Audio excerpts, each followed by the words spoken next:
This week in the House was one of long agendas and lengthy sessions. Lawmakers passed a variety of bills and had their last regular committee meetings of the year. The House voted unanimously in favor of a bill from Representative John Atkins that would require kidney dialysis centers in Delaware to have backup generators on site in case of a power outage, just like hospitals and schools. And basically, my constituents came to me with the complaint that they sign a waiver in all 17 kidney dialysis centers across the state, explaining that if there is a loss of power, that they will have to manually hand crank the dialysis machine. Many of these people obviously are in their 80, 90 years old, and they don't have that capability, and then the staff would have to do it for them.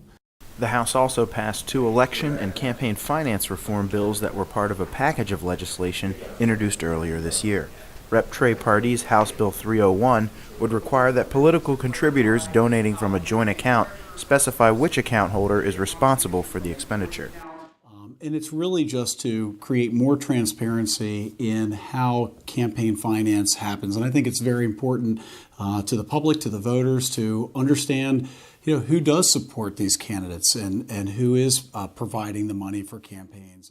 House Bill 302 from Representative Earl Jaques was generated by a bipartisan election law task force that met last year and would reorganize the state's elections office, granting it more authority to investigate wrongdoing.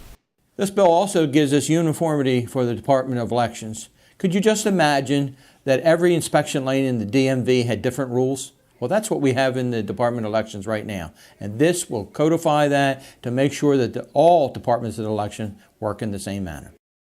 There are just 7 legislative days left this year. Lawmakers must pass the state's budget bills before closing out the session after midnight, July 1st.